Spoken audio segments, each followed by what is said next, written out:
Right, so I just put a small slide.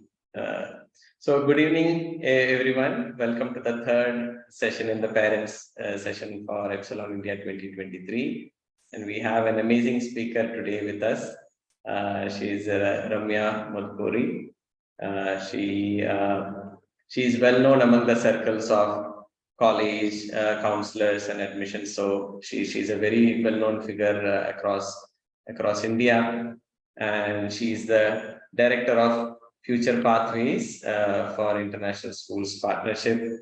She was formerly heading the college and career counselor at Manthan, and she has got a lot of students into the top colleges. You name a college, and that you will have almost a student there at least that Ramya has helped with.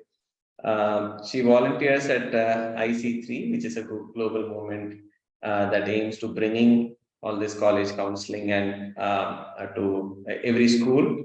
And she was also the recipient of the prestigious IC3 Emerging Counselor Year Award in 2020. She got her MBA from NYU Stern School of Business, and before that she completed her CS and engineering from NIT Trichy. She's been in the corporate for a long time before she came to the space of education, and she had worked in tech and finance and so on and so forth. I got to know Ramya from through LinkedIn, and I was a follower of her posts. I don't remember how we got connected, but then I got hooked onto her posts. She does a lot of social outreach. She does a lot of podcasts in this space of spreading the awareness about a lot of aspects that is related to school and college education. And when I asked her for this particular session, so she readily agreed, even though she was just traveling. She just came to the US right now for some work, and she readily agreed that she'll be able to do a session. So thank you so much, Ramya. With that, I'll hand it over to you, and we look forward to your session. Thank you, Vinay. It's really a pleasure to be with you all. Good evening. Let me just give me a second to share my screen.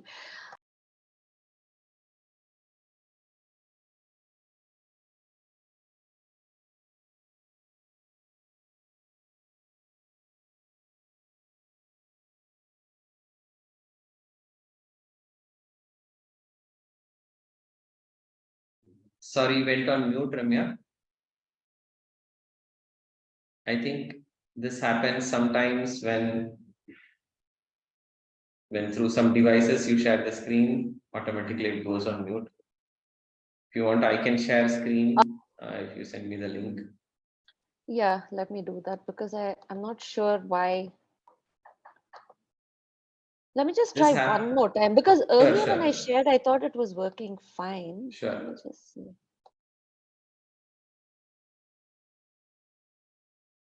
No. Oh, okay, that worked. You had to get me to unmute, I guess. Yeah, sorry. I'm actually working off of a laptop that's from 2012, so apologies.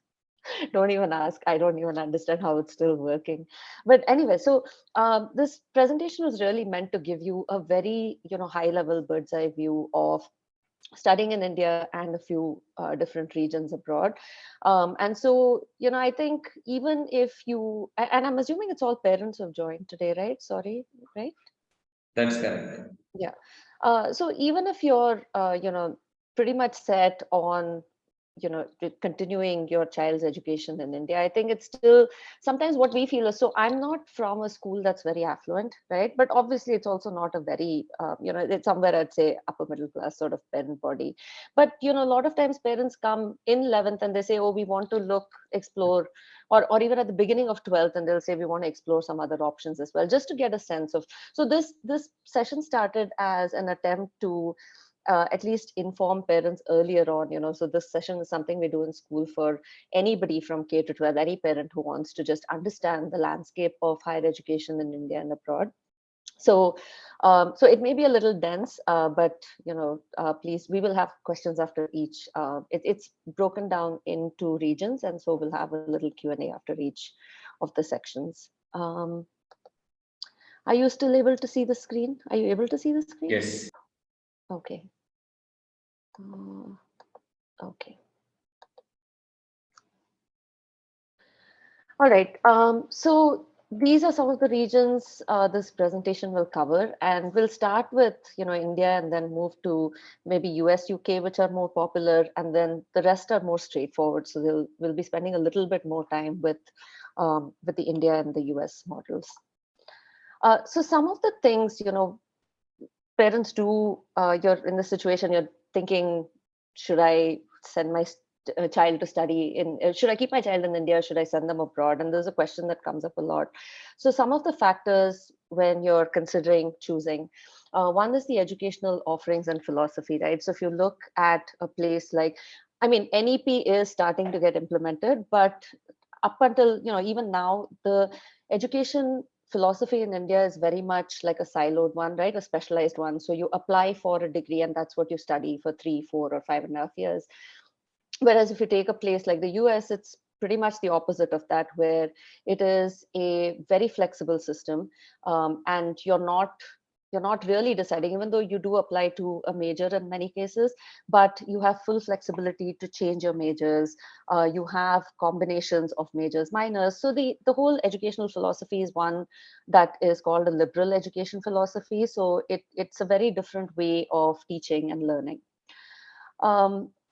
Then there is the duration of the degree. So in India, we're familiar with the 3, 4, and 5.5 year models. And with NEP, there will be more exit options, when that gets implemented. But if you take the US, every degree, whether it's arts or sciences, is a 4-year degree. It's with UK, it is a mix of the two. Places like Australia also, it's a mix of the two. And so the duration of the degree can matter, because when you're looking at applying for a master's program, places like the US will have expected you to do a 4-year degree in most cases. So 16 years of education, including your K through 12. So it's important to keep in mind when you're looking at 3-year programs, whether you will need to do an additional year before you apply for a master's program. This is proximity to home and family has become a lot more important post-COVID, is what we find with the students and their families. And this is more obvious, right? I think, and this is for something for families to decide based on your child's personality. But I think there is a lot of value to having, um, having that support system. So even when we look at students who, and a lot of my students do apply to places like the US, but they do look at states where they have family, because in case something happens, you have somebody to go to. Work while studying. So this, and not that this honestly, it's not like it defrays a lot of the cost, but there are some exceptions. So some places, like for example in Canada, where you have this concept called a co-op program, where you can actually work in the industry while getting credit for your college course, and you can do anywhere between 1 to 2 semesters of co-op, and there it is a significant, you're earning while you're working, so that is a significant way to defray costs. But in other places like the US, there is, and Europe, you do have these 20 hours per week which you can work, and so do you want to do that? That might be something to keep in mind. This is very important, obviously, post-study opportunities. We will see in today's session, there are some regions which don't really even have post-study. Like if you take a place like Israel, high quality educational institutions taught in English, very nice, but there is no way you can settle down there. They just don't have a concept of having post-study work visas for international students. And then there are ones that are very generous, like Canada, which have 3-year post-study work visas. And then, of course, this, in an increasingly polarized world, this has become something to be aware of and to keep in mind. So one example would be Hong Kong, which used to be a really very, very sought after destination in a school like mine, where we had, very bright kids. Hong Kong is a place that typically looks mainly much like your kids, right? You're in a gifted program here. It is a place that looks heavily at academics more than anything else, and they give generous scholarships. But post 2020, parents have been a little more reluctant, and even though things have settled there, we do find that um, there's still some discomfort with sending children there. And same, if you take a place like the US, um, different states have different levels or different kinds of political leanings. And so if your child or your family is someone who either is aligned with those or diametrically opposed to those, that is something to keep in mind, because while your child is going there to study, there will be interaction with the outside world. And so this is something that's very important. So a lot of times parents look mainly at the rankings, but I think things like the the sort of political leanings of the place and safety is a big one. So those kind of things should be factored in, really. And of course, the biggest one I feel is the budget. And so in this presentation, we will be spending some time going over the cost of tuition as well as the living costs in each of these regions.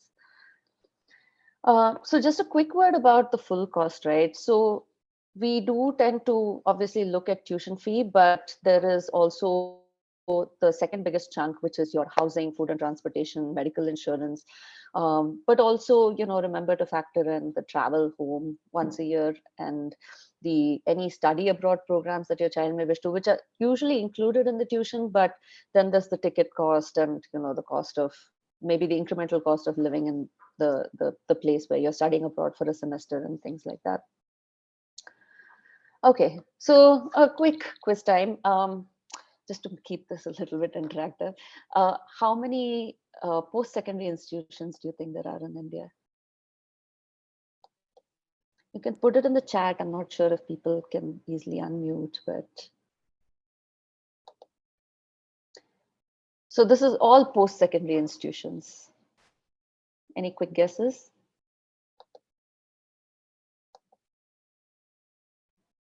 Okay, C, B. Okay, split between B and C. Yeah, I think it used to be B actually till I think last year, and then or till 2 years ago. So this last All India Survey of Higher Education that came out, the number is now C. I think it's 50. I have the number somewhere, but it's definitely above 50,000 at this point. Another quick follow-up to that, which state has the higher number of, so this is, sorry, this is, the animation got messed up. Which state has the highest number of universities, you think? Karnataka. Universities, not colleges and stuff. Karnataka.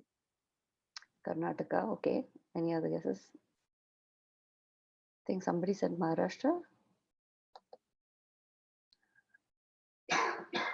So those are the three with the highest number of universities, and then the states with the highest number of colleges is down there, which I thought was interesting. I would have guessed something like, even maybe Andhra Pradesh, or I have a bias for being in the South, I guess.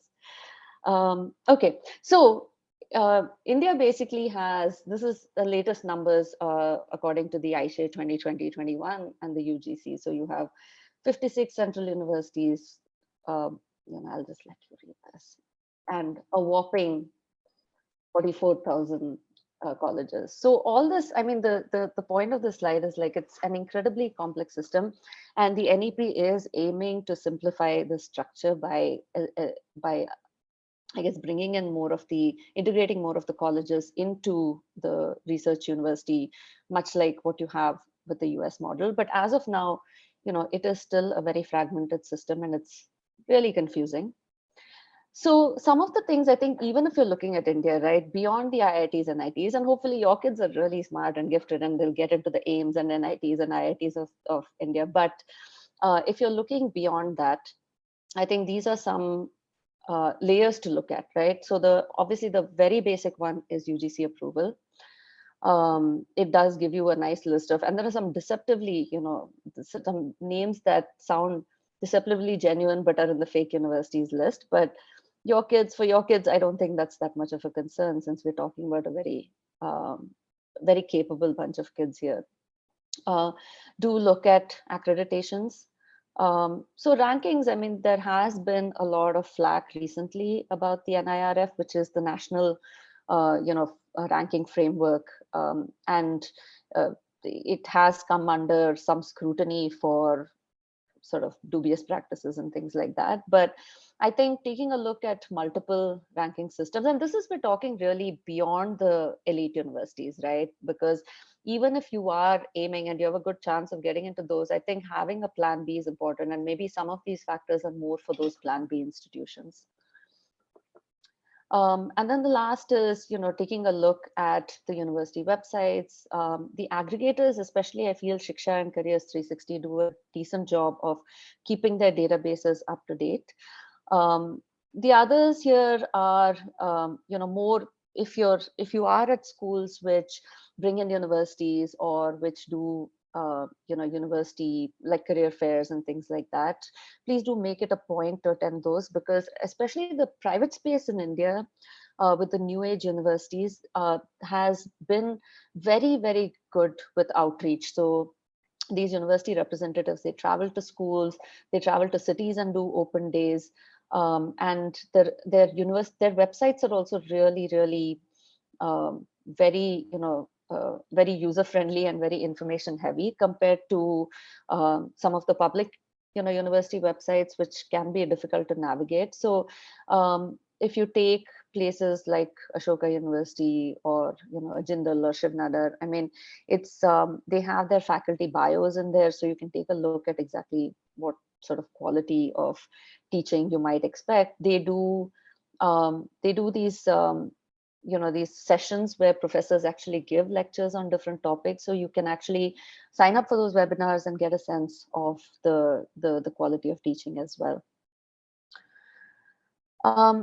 So in India, beyond now, the space has evolved a lot beyond the traditional model. So you do still have the traditional model of study, which is your, the 3 year for your arts, commerce, humanities, 4 years for BTech and BE, and 5.5 years for 5 years for BArch, which is not mentioned here, and then of course your MBBS. But there are also other newer models that have come up in the last few years. So one is the newer universities have all added on an additional year. And of course, the NEP mandates that everything will become a 4-year degree eventually. But at the moment, you have these optional additional 1 year that some of these universities provide. And at some of these universities, even students studying outside can opt for that additional year, so that you can apply for just that 4th year at Kriya University, for example.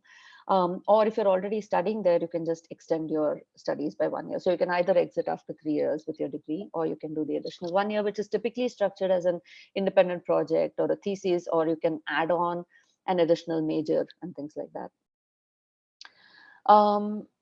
Then you have foreign universities that have set up that basically they have tied up with Indian colleges, which will take the curriculum from that university. So University of London is one example of this. So what they do is the curriculum is set up by that university, and the grading and all the papers actually go back to the university for grading. But the instructors here in India at these colleges like ISBF and Russell Square, they impart that curriculum. And so the cost is, and your degree is from the University of London. So the cost ends up being a fraction of it, compared to if you were to go to London and study over there. Then you have foreign university programs in India. So this is, unlike the University of London, the previous example where everything is taught by the professors here, but the curriculum structured there. This is essentially you're doing, you're doing 1 year or 2 years at the campus in India, and then you go to the university, in the home country. So Institute of Maranjane, which is a design Institute is one example of that. And if you've been following the news in this space, the two of the Australian universities, Deakin and Wollongong, are expected to. They've signed the MOUs and stuff. So they'll be setting up campuses in India. And then there are global programs, and SPJN really at this moment is the only one where their program is structured such that you do, it is a 3 or 4 year program where you do 1 year in India, 1 year in London, 1 year in Singapore, and 1 year in Dubai, so, or some combination of those 4 places. And the degree is from SPJN. This model is becoming probably the most popular in this space. So there are twinning programs where you study 2 years here. Typically it's 2 years plus 2 years, but some of them are 3 plus 1. So Manipal University has this ICAS program for engineering where they have, I think, partnerships with about 400 universities worldwide, and they accept the credits that you acquire in your first 2 years studying at Manipal here. And then you use those credits to then apply to any of their partner universities. And then the degree is from the partner university. So you save money, you're getting your US degree, but without necessarily paying for those 4 years.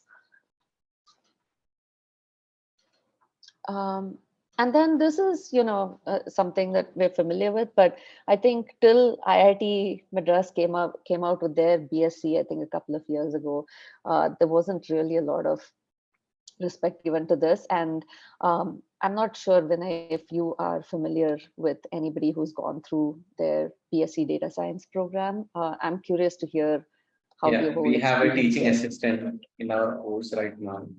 Talking of her, she's just calling me. So she is doing her BSc data science from IIT Madras. Okay, in her first year, second year now? Yes, and she's also pursuing her undergraduate from Osmania University. But she's doing this in parallel. Yeah. Okay, I'll connect with you. I would love to understand what that program Sure. looks like. Yeah. Okay, so this is just a snapshot of these. Okay, so just a quick thing on the costs. So all the costs in this presentation are in Indian rupees and per annum. They are based on an 80 or 82 rupee exchange rate to the dollar. So it's based on the last few days what the exchange rate has been. It is just there may be things outside of this range as well.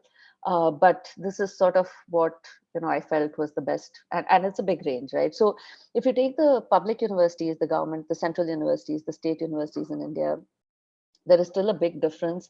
And I don't know if I think some of you I understand might be your children might be non-Indian citizens.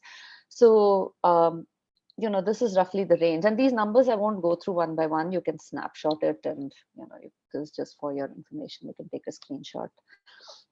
But as you can see, the range is vast. Private universities right now, even for non-engineering and medicine, these new age universities like Ashoka, Kriya, they're all hitting, it's like 9.5 lakhs per annum. And whereas if you take your public universities, it is, it's really, you're paying almost nothing, right? It can be as low as 3,000, 4,000 rupees. So it is a very, very wide range. And so I think for the vast majority, if you can get into a good, I think in that sense, not a whole lot seems to have changed since the time, like probably Vinay and I were in college, but I think your public institutions do remain your best value for money, really. But I will say the private universities, one thing I want to say is we grew up at a time when private universities were not really they didn't they were mostly non-existent, but even the ones that were there, it was really, the quality was very low. It was meant as a sort of some fallback you went to if you really couldn't get in anywhere else, and all this donation system and all. But I would urge you to change that mindset, because I think especially the new universities that have come up in the last decade in India, they offer a very, very good quality of education. If you look at the faculty, one of the reasons the fees are this high is because they get these, they get international faculty. Ashoka has professors who have PhDs from like Oxford and Cambridge and Harvard, and it's the quality of the teaching is really good. They have things like exchange programs with Yale University and London School of Economics. So it's really worth changing that mindset a little bit, because even though, yes, our public institutions are still amazing, but I think some of these new age private universities are really worth a look. So I will just pause here to see if there are any questions about India, and then we'll move on to the US.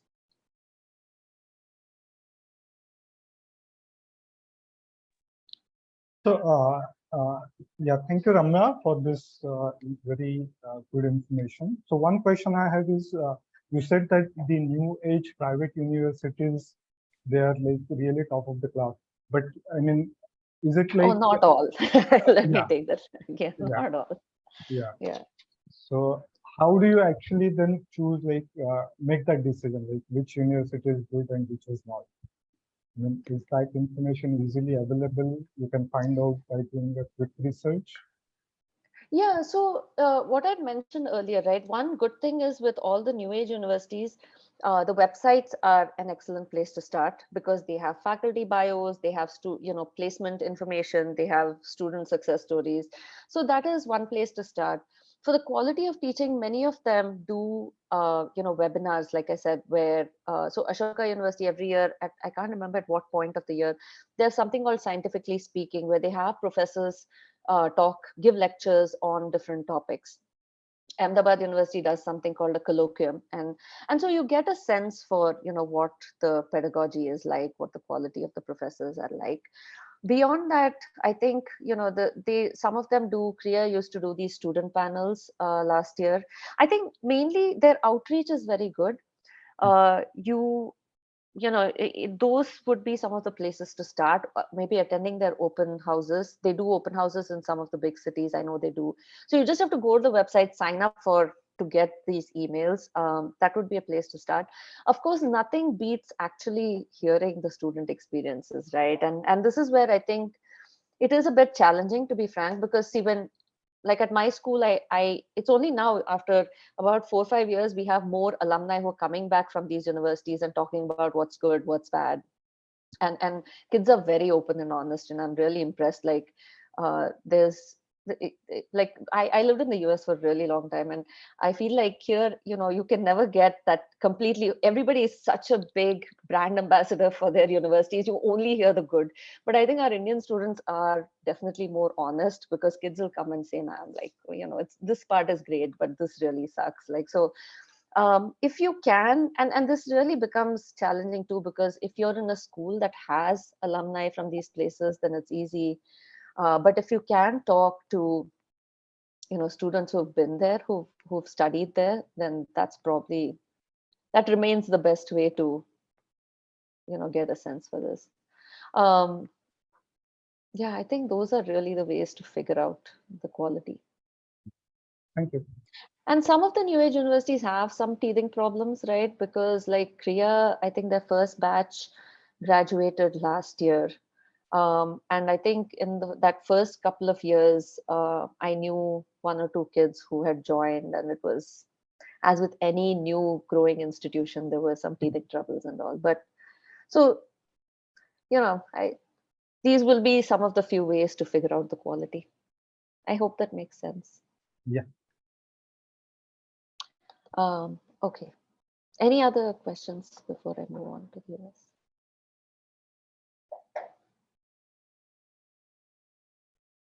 Okay. All right. Any guesses on this? This time. C.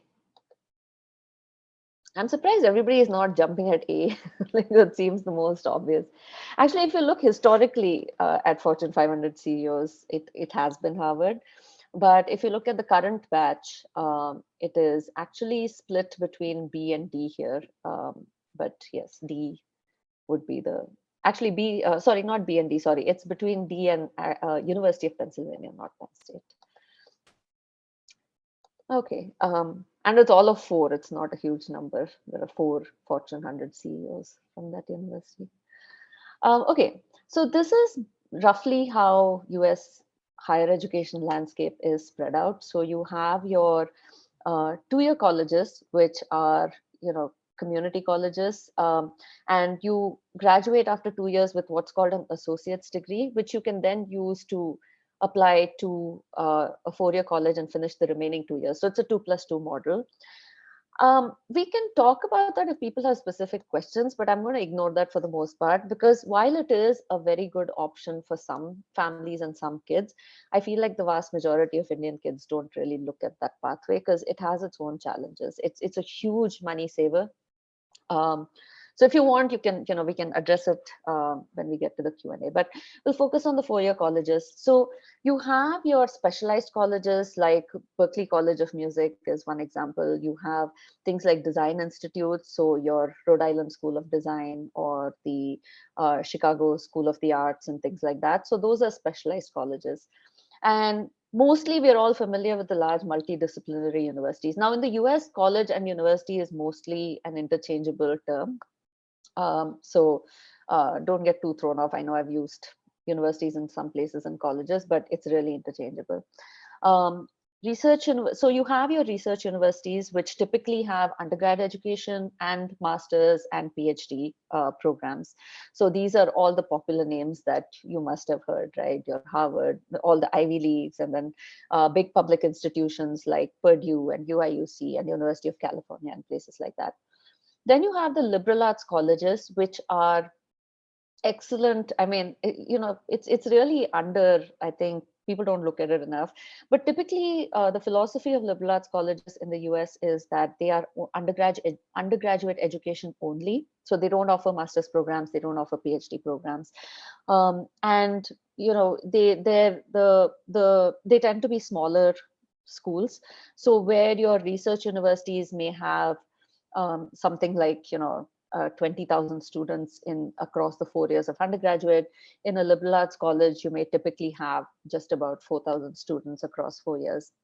In a large research university, a lot of times your first year classes are being taught by research assistants or teaching assistants. You'll have maybe like one lecture a week with a professor in a really large classroom, and then you have these seminar style breakout sort of tutorial sessions with research assistants. But in liberal arts colleges, all teaching is done by the professors. So you have this incredible connection, touch point with your professor from day one. At research universities, a lot of your, a lot of research opportunities and stuff you don't get till about 3rd or 4th year, and that too, the preference is usually that research assistant positions typically go to PhD candidates or to master's students. So UG is sort of like the bottom of the ladder there. But in liberal arts colleges, because the focus is on undergraduate education, there's a lot of research opportunities for students. So it's something worth looking at. The downside to liberal arts colleges in the US is that they don't typically offer what we call professional degrees. So professional degrees are engineering, business, law, medicine. So these won't be offered at liberal arts colleges. But if you're looking at pure sciences, humanities, arts, these degrees, liberal arts colleges are great options to look at these degrees, including non-engineering computer science, by the way, that is offered at all liberal arts colleges. And the last model is international branch campuses, which I think now with COVID, it's slowed down. But basically you have your US universities that have set up international campuses in some places. So the Middle East, you have NYU, Abu Dhabi, you have Northwestern Qatar, and then you have NYU in Shanghai. So there are a few, that are, Georgetown is also there in Qatar in the Middle East. So this is roughly the layout of US universities. So in terms of the what we talked about earlier, right? The educational philosophy. I think the biggest draw for students is that it is a highly flexible program. So you're not committing on day one to studying a major for 4 years with no option to exit out of it. So there is a lot of flexibility. You can apply undecided and then decide in your second year. You can do major minor combinations. You can transfer between institutions. You can transfer between between majors. And also the variety of courses, right? If especially when you start looking at the more specialized courses, um, it's that there are just more options abroad. And if you look at more of the newer um, courses around things like environment and sustainability and things like that, you will find a wider variety of courses in the US. So this, I'm going to spend a couple of minutes talking about holistic admissions, because there is a lot of, I think, there's a lot of misunderstanding and confusion about this, right? So holistic admissions basically means that these 4 factors listed here are the ones taken into account. So academics still remains of primary importance, right? Something like 60 to 70% really still falls on academics. Beyond that, there is standardized testing. So that is your SAT or ACT test. Both are equally accepted across US institutions. Since COVID, a lot of US universities have a test optional policy. What that means is that you can take the test, and then if you feel you've done well, you submit the test score. If you feel that it doesn't match up to their, what the university typically expects, then you don't submit it. So it's a nice thing. It does create some confusion when you're borderline, and then students stress out about, oh, is a score of 1490 good enough, not good enough? To give you some indication, the SAT is out of 1600. Since your kids are smart, bright kids, to get into something like I won't even say Ivy League, but let's say any of the top 30 institutions, top 25 institutions, right? You are looking at a score above 1500, which typically puts you in the 99.99 percentile. It is not that hard for Indian students. Every year, like, I have about 20% of my class getting above that score.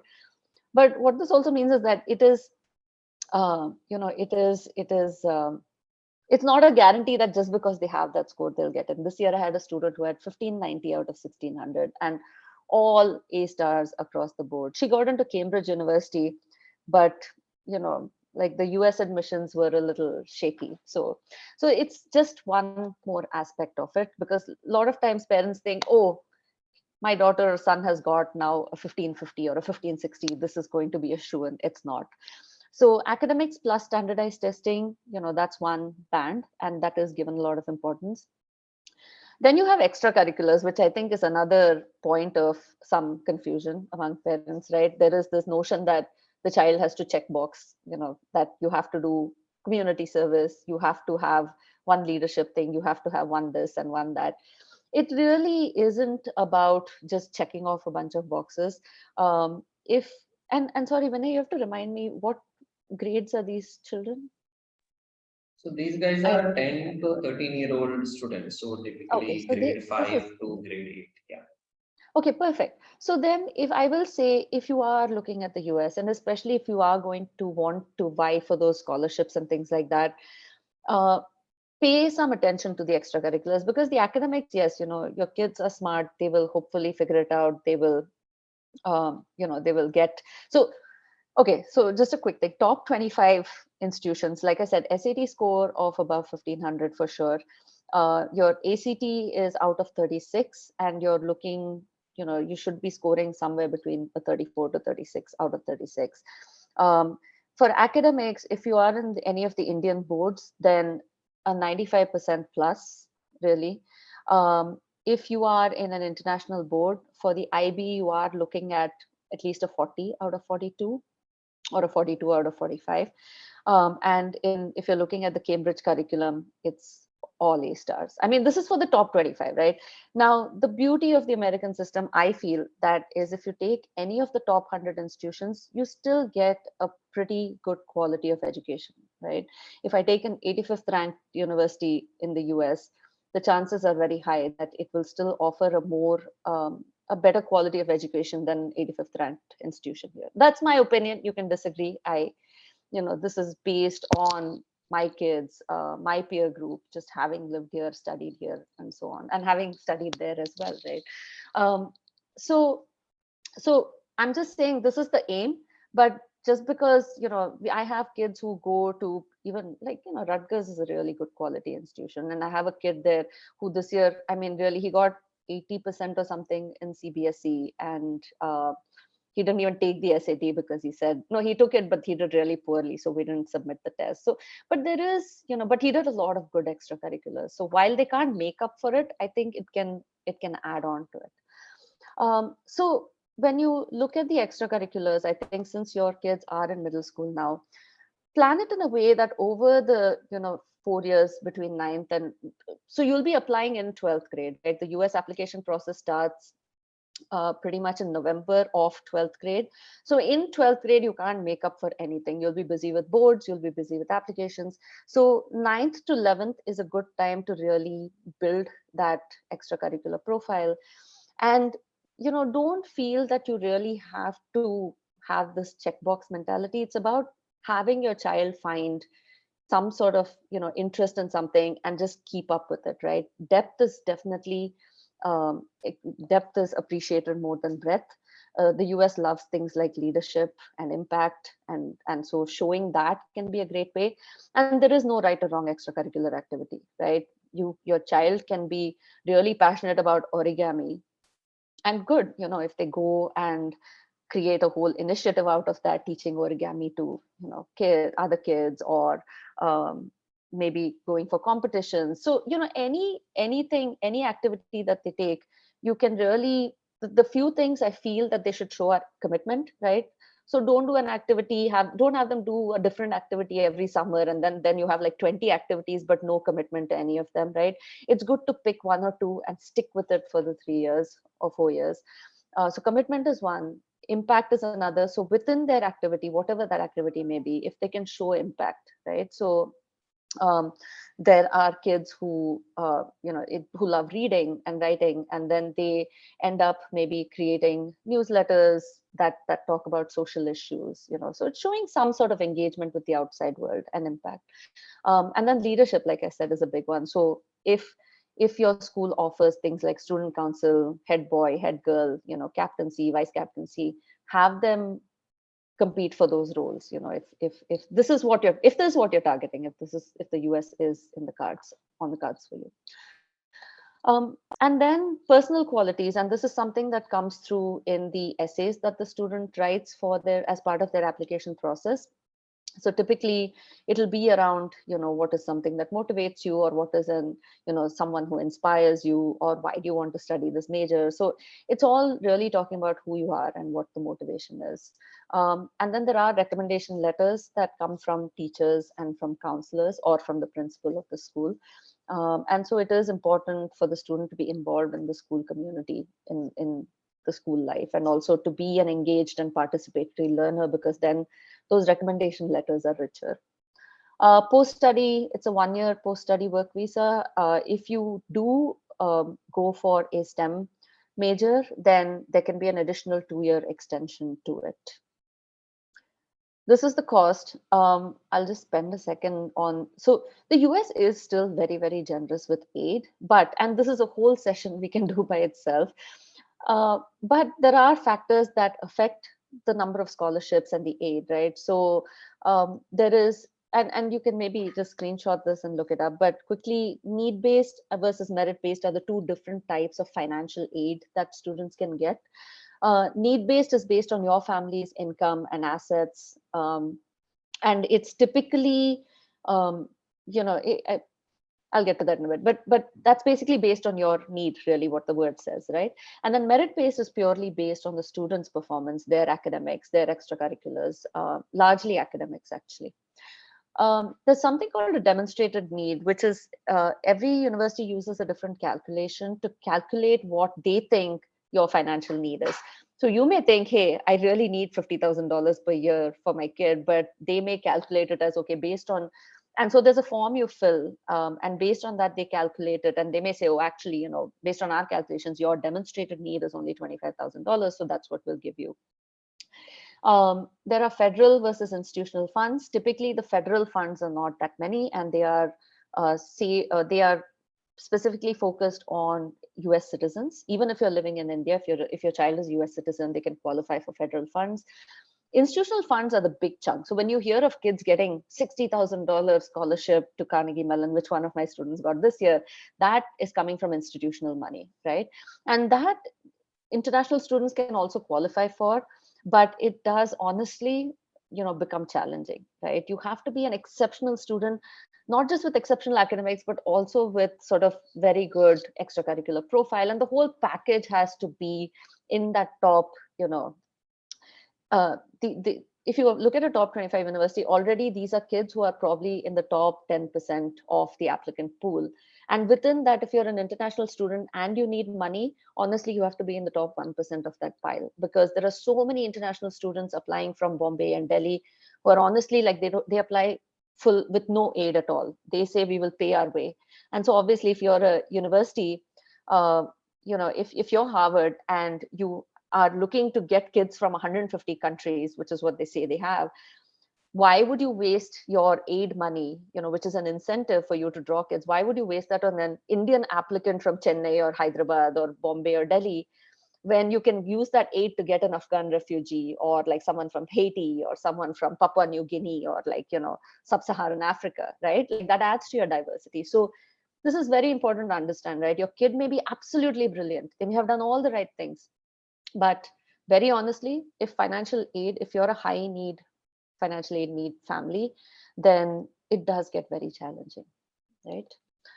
It's not impossible, but it does get challenging, especially if you're an Indian citizen. If you're a US citizen, so this brings me to my last point, right? Citizenship.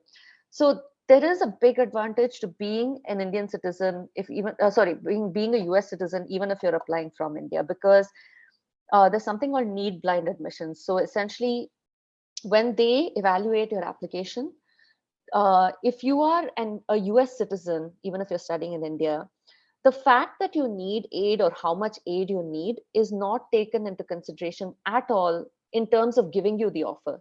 Then once they give you the offer, they decide how much aid they can offer you.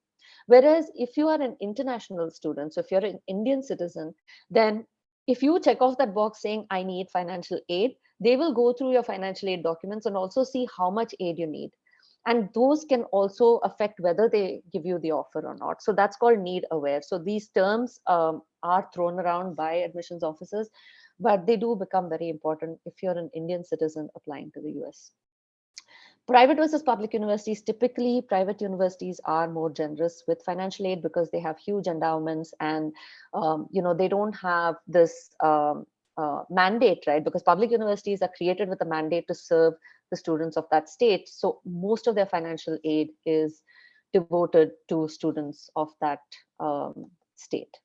And this is something also, by the way, when you look at university websites or these like US news websites and all, they will give you some number called average fee after financial aid. And it's deceptively low, but please remember that for public universities, that reflects their in-state students. So for example, my kids get excited because they'll say, see, for example, Berkeley, the average cost after financial aid, they will give some number like 20,000 or 16,000. Kids get excited. But Berkeley has a zero aid policy for international students, which means you're looking at, 60,000 or like tuition fee of like 55,000. I think it's now 55 or 57,000. So please be sure that when you're looking at these numbers, that you're keeping that in mind, that public universities, it's hugely skewed. Same with acceptance rate. Berkeley will show an acceptance rate of like 30-40%. For international students, it's like under 10%. Okay, so it's a blended rate that they give you, which is deceptive. Any guesses? What's the student loan debt here? And I know we're almost time, so I'm gonna like rush through UK and the rest, I think. Unless people are okay spending another 15 minutes or so, then I can like continue it. That is the US we are student okay. loan debt. Yeah, we are okay with Okay, all right.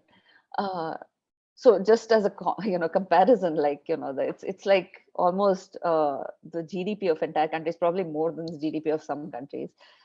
So please take a screenshot of this. This is just basically some good links on, especially this first one.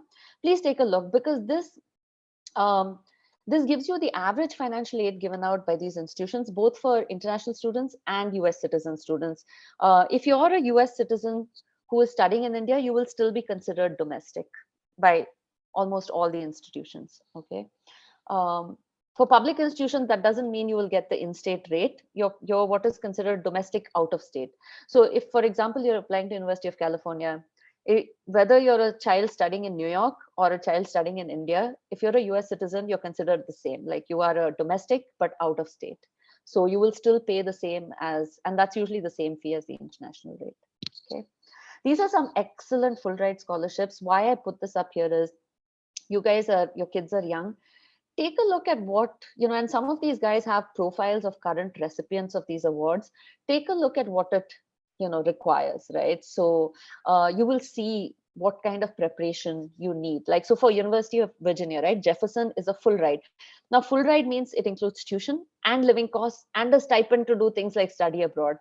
So every year my kids vie for it. None of my kids has ever got it, even though every year I have a few kids who get 100% financial aid and things like that. But the full ride scholarships are super prestigious, very, very, it's an amazing opportunity. But you have to spend the time from 8th grade or 9th grade onwards to really set up your profile, right? So if you look at the Jefferson Scholarship, they ask questions in their application, like, for example, how has this child demonstrated, how has the student demonstrated citizenship, right? Which means, are you a sort of like, what have you done for your community? Now, if you just say, I went and, read to a bunch of kids in an orphanage once a week, like, yeah, you've done something, but really, but there are students I know who have set up initiatives that have really impacted, multiple sort of government schools across the city and things like that. So that's the level that you need. And you have to, there's no cookie cutter answer here. You really have to think in terms of, the impact that your child can create, and they need your support. For US applications, especially if you're vying for top 25, especially if you're vying for scholarships, the child needs your support to brainstorm what they can be doing in terms of extracurriculars, because they'll handle the academics, right? That is their job as a student. So they know they have to do that. But you have to think out of the box for the extracurriculars, right? Oh, good. The Tata Scholarship. Yeah, that's for Cornell, right? Yeah. Yeah. So good. I hope that was helpful. I'm not sure what kind of things he did, but so I'm just going to go through the rest of this in the next 5 minutes, and then we'll take questions, right? So Canada is straightforward. It's a 4-year degree, and there is some flexibility, but it's nowhere as flexible as the US. And they have, the admissions is based mostly on academics, but for scholarships, they do consider extracurriculars. The Canada, so US, the fees that you saw, it's whether you study BA literature or whether you do engineering, it is all the same fee. Whereas in Canada, and you'll see in the UK as well, for humanities courses, it is a lower band of fee. And for any lab sciences, it is higher. And then medicine, it runs pretty high. I'll come to medicine at the end. Please remind me if I forget, but that requires a little special note.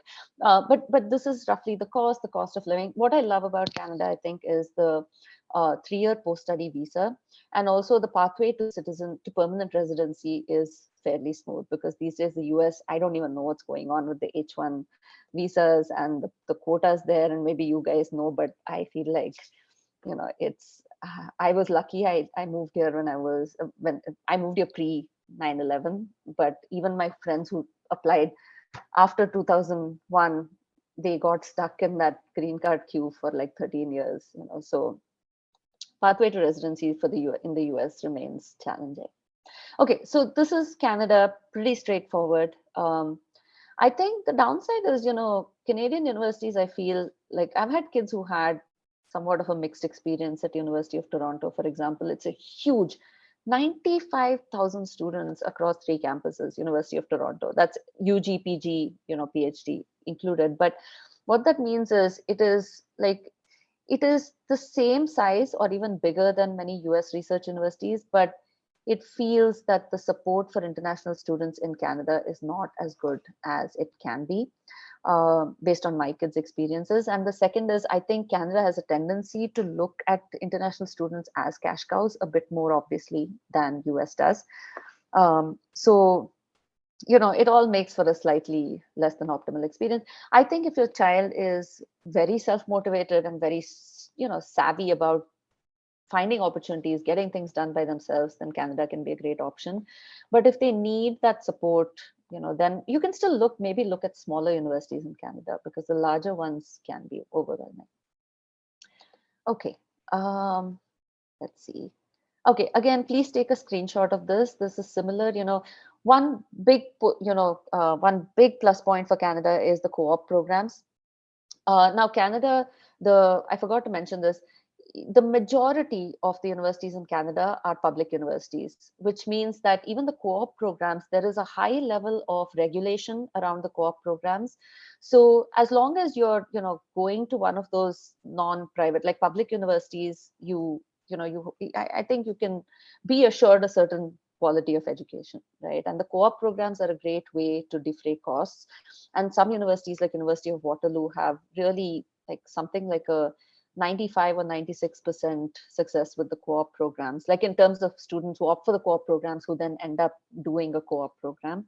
And many of them do get pre-placement offers from those. So I think that's something that's really worthwhile with this country. They do have some full ride scholarships. So the Pearson Scholarship is a full ride one. Oops, sorry. So is the Karen McKillen International Leader of Tomorrow Award. So as you can see, even those, they do have, like the Karen McKillen, it is a combination of your family has to have some financial need. So maybe many of you, I'm not sure, you may not qualify. But also then the child has to have done something very exceptional in terms of community impact and things like that. The UK, again, straightforward. It is, so it varies. It can be a 3-year degree or a 4-year degree. If you're looking at Scotland, it's all 4-year degrees. Much like Canada, UK, has a lower fee point for humanities and arts and a higher fee structure for STEM. The living costs are what's mentioned there. The UK now has a post-study visa. And I think what's nice is also it is independent of the stream. So even if you've, let's say, graduated from a non-STEM subject, if you opt for, you don't have to be working in the same, because in some countries, I think that is the case, that you have to be working in the same field as what your degree is in. There is a decent pathway to permanent residency. So, and UK looks predominantly at academics again. So, you don't have to do a lot of extracurriculars. But if you're looking at the top 5 universities in the UK, you have to have done some sort of subject related extracurriculars. And the reason is that the UK, much like the Indian system, you're applying, if you apply to a course, you're stuck in that course for 3 years. You're not switching out of that. Like there is, you may hear the occasional story where a child maybe will manage to switch, but it is, you have to assume that what you're applying for is what you're studying for 3 years, which is why they, at the time of application, they really want you to be able to justify why you want to study that for 3 years. So if you say, I want to study computer science, they are saying, okay, in addition to your academics, what have you done to understand the space to show us that you're interested? So they call it super curriculars rather than extracurriculars, which means academic related extracurriculars. And yeah, that is that. Not a whole lot of scholarships, honestly, with the UK. There are a few. So Bristol has the Think Big scholarships. Cambridge does give some sort of scholarship based on, it's an automatic consideration thing.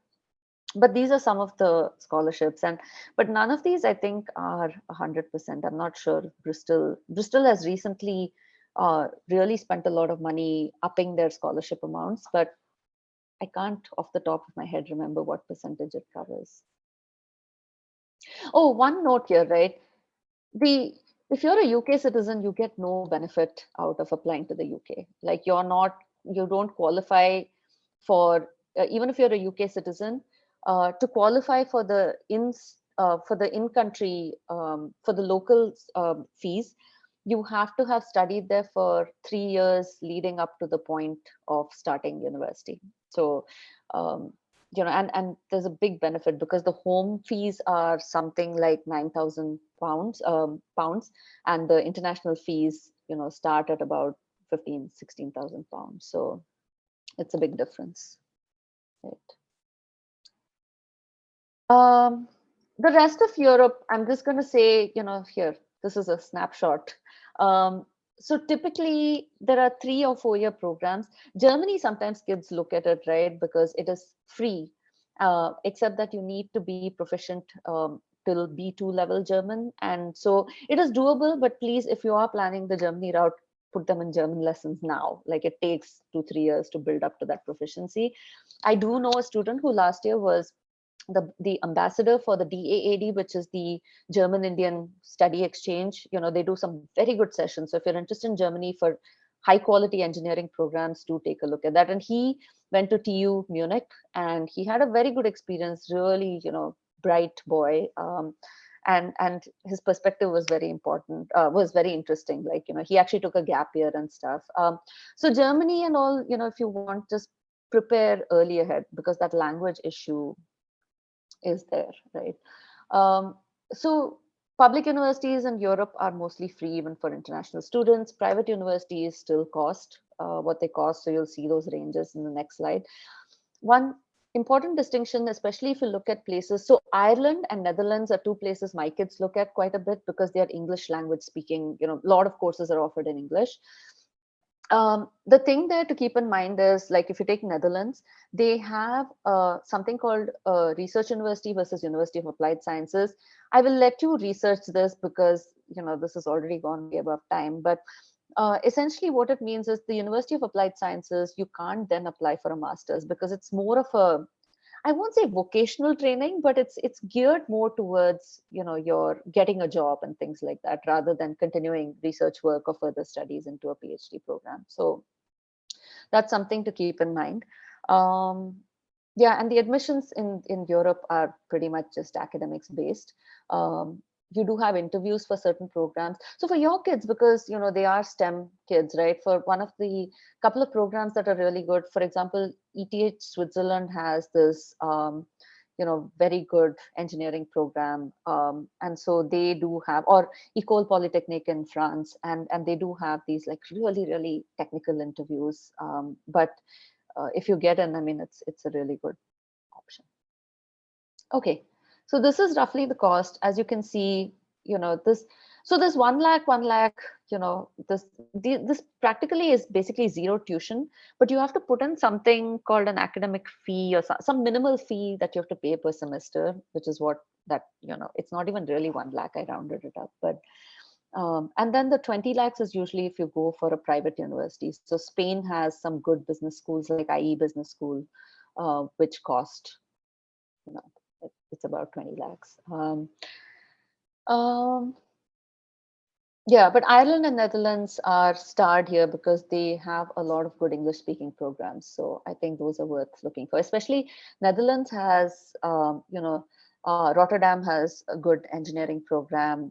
Erasmus has good economics programs. Ireland has actually some good medical programs. I have a student studying there doing medicine. So worth exploring. France has Sciences Po, so if your children become interested in things like political science, it's an absolutely amazing program. And it has tie-ups it has dual degree programs with Columbia University, with NUS in Singapore, and with University of British Columbia in Canada. So interesting to explore. Sorry, really rushing through this. I'm going to skip all this. Middle East is interesting because it does have, you have your Indian universities like BITS and so on. You have some American universities, like I said, NYU Abu Dhabi and Northwestern Qatar and Georgetown. But, the programs, especially US universities offer in the Middle East, is pretty limited.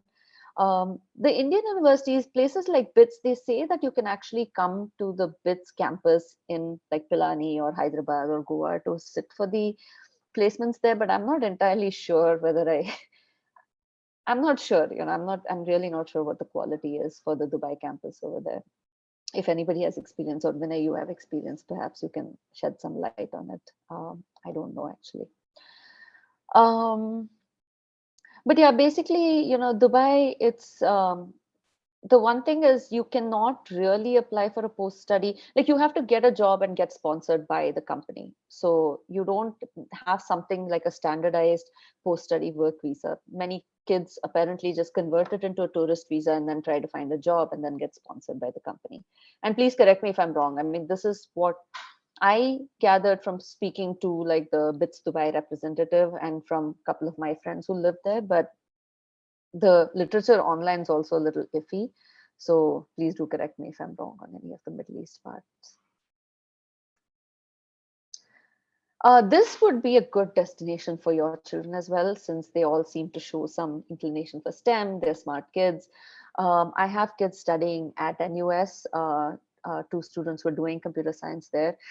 Singapore still remains a very, very sought after destination for some of my school students. There are 5 public universities in Singapore. You have NUS, NTU, SMU, SUSS, and SUTD. SUSS is for social sciences, SUTD is for technical design, technology and design, and SMU is management. And NUS and NTU actually are multidisciplinary. NTU has more tech programs and stuff, but NUS is multidisciplinary. It is, it's mainly academics based. It is very competitive.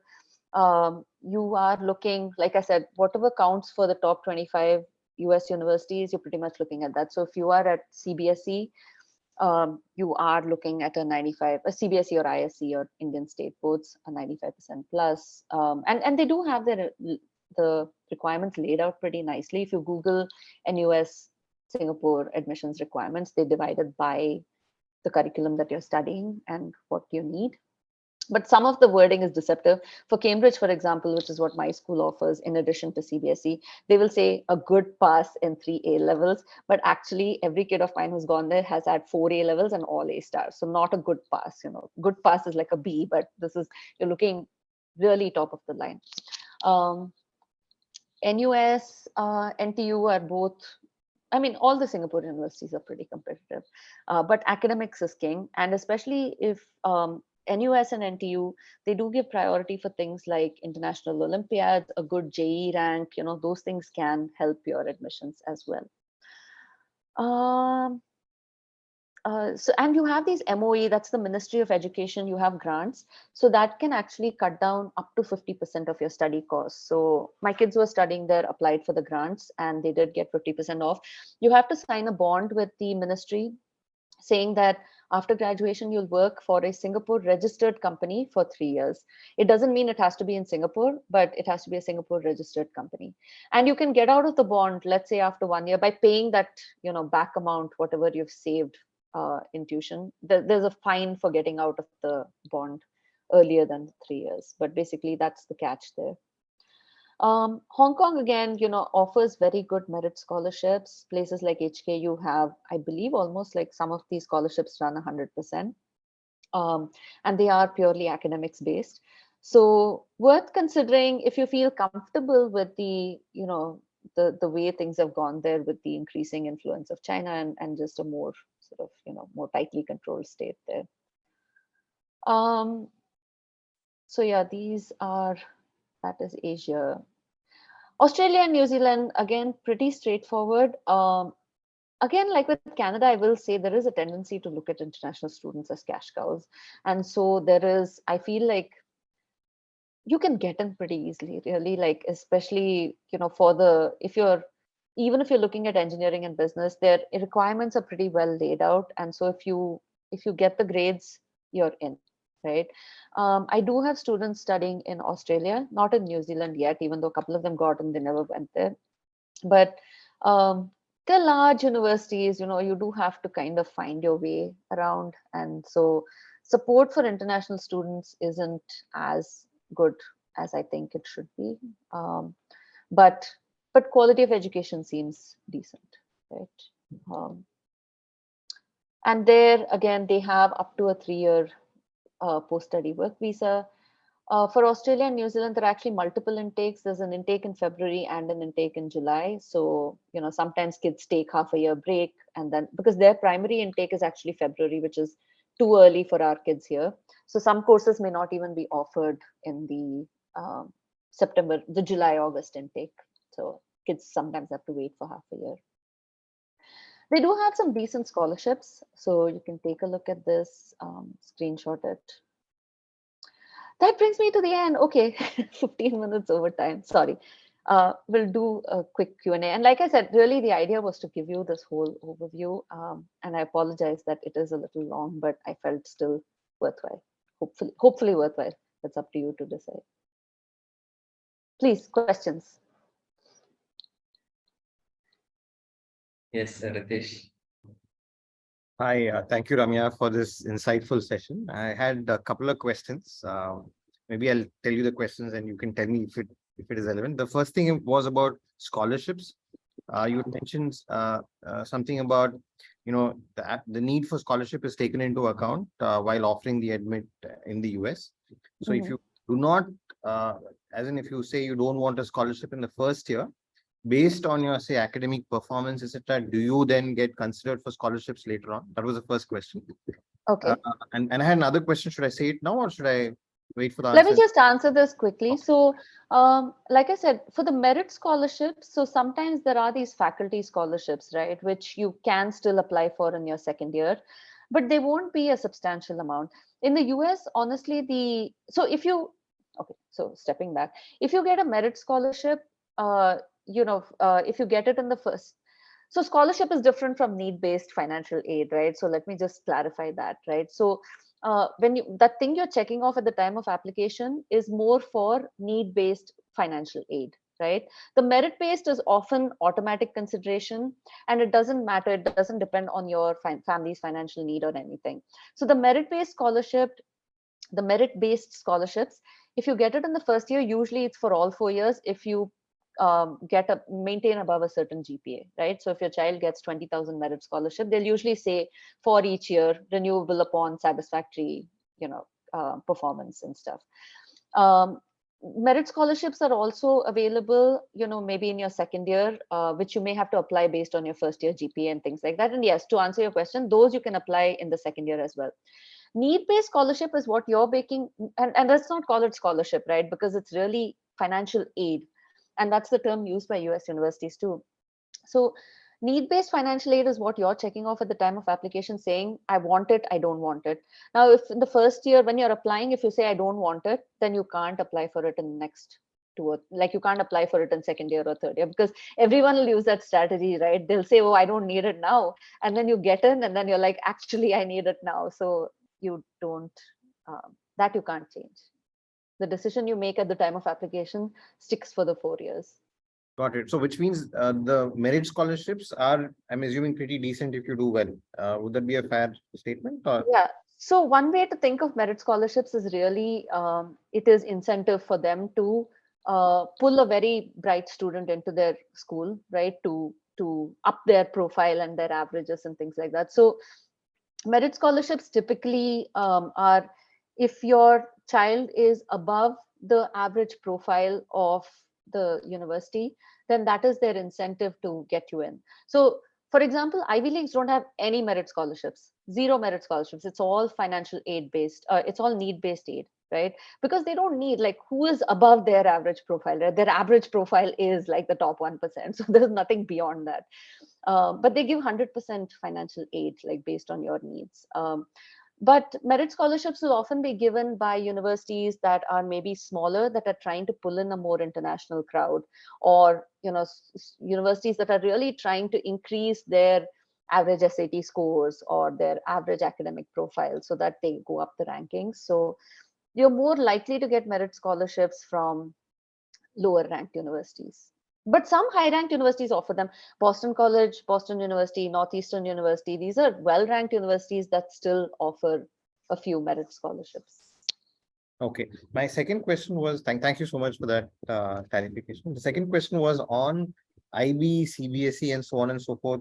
In your opinion, what do you think is a good board that prepares you both from the academic rigor as well as the kind of education that is taught abroad?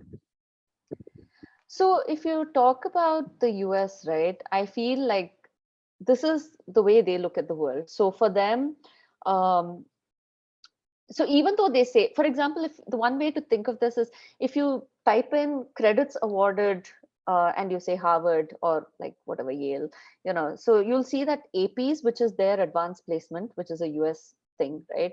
Their APs, IB, and A levels, which is the Cambridge 12th grade, they're all given similar credits, right?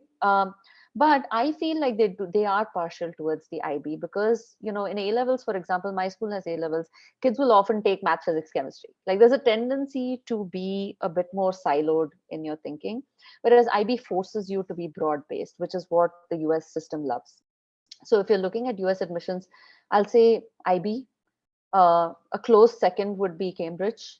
And then if you're doing the Indian boards, if you're really vying for top 25 universities, add APs into that, right? Because APs do two things. One is they really they do look good on your profile, and then they give you credits too. So that way, in your first year of college, you can often skip the basic, the foundational courses, and then you can directly go to the higher level courses, and that frees you up enough time to actually add on a second major and things like that. So And so this would be my hierarchy. State board would be the final. Like if you're doing state board, you have to do at least like 4 or 5 APs really.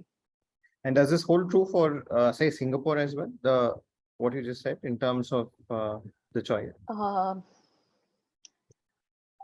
You know what? Let me get back to you on that because Singapore, I don't like my. Okay, this is my failing too. Like my kids who have gotten to Singapore have all done Cambridge, and so I don't know. Like with CBSE, the couple of kids I helped apply, they didn't get in. So I don't know how much of that was just them versus the general CBSE thing, but this is a good question. I'll get back through Vinay. Thank you so much, Ramya. That's it from me. By the way, UK, Uh, I'll just add, UK, I mean, especially Cambridge University is probably the only one where they won't even accept CBSE. You have to do APs. They like outright will tell you if you go to their course requirements that we don't think CBSE, which is stupid, but that's their policy. Oxford doesn't do it, Cambridge does it. Yeah, please. Sorry, go ahead.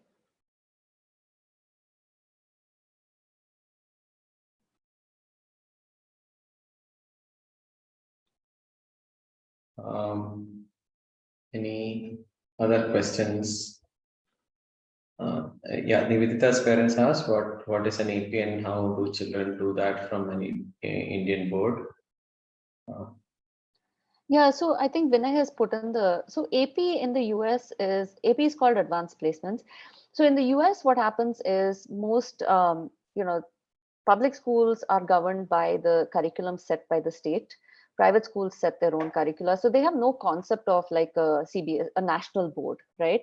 So the AP was an effort to basically help that, overcome that. So it's like something that is uniform across the US.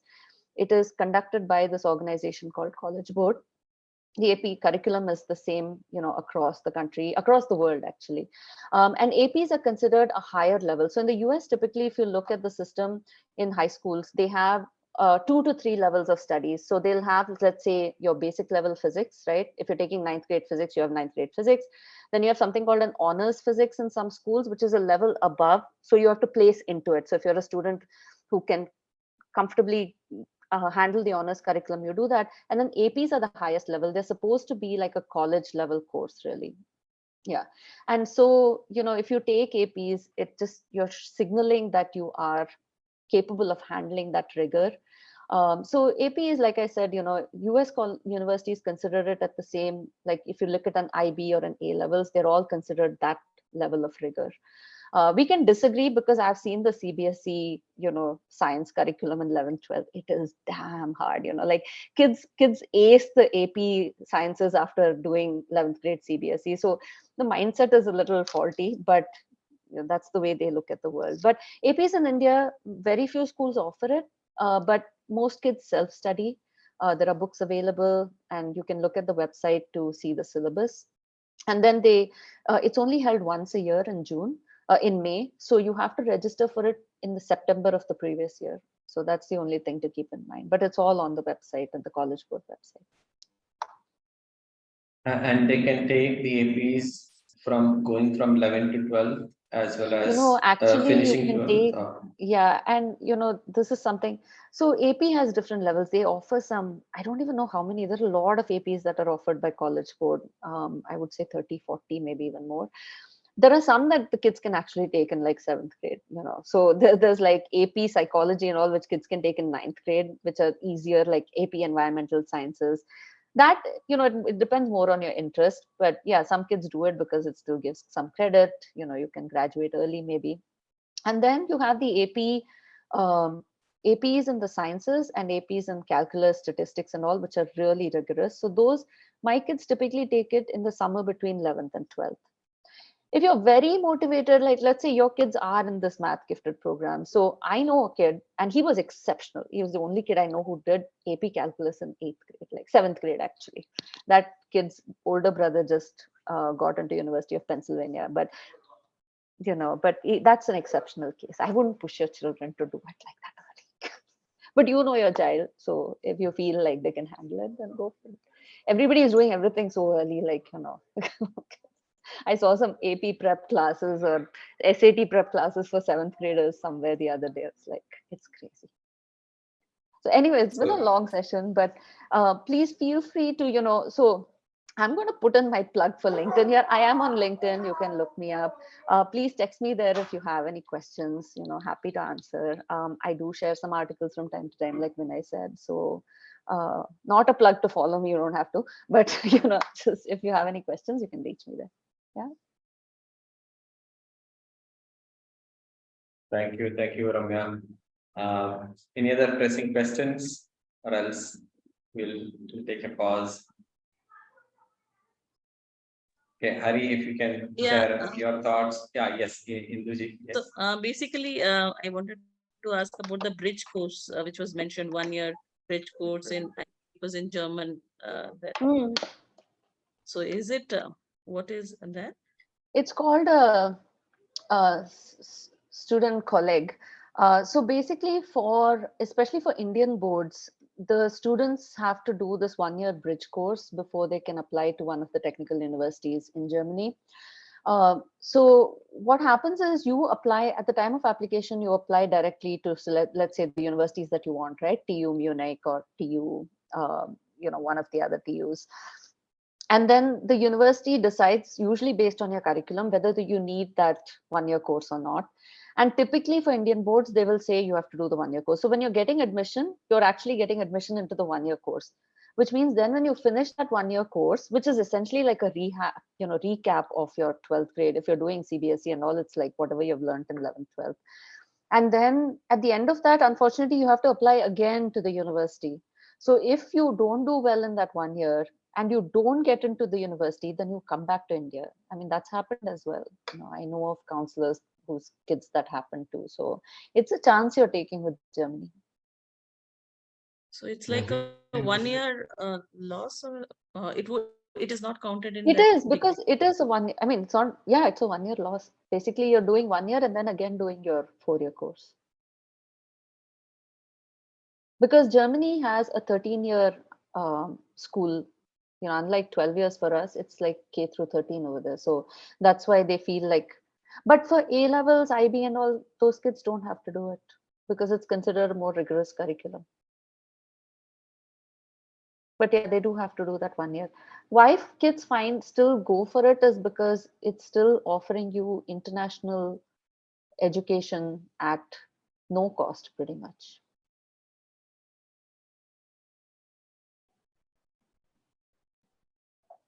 Okay. I hope that helps. And the DAAD website somebody has shared, which is very helpful. I would suggest please sign up for some of their webinars. They do some good ones.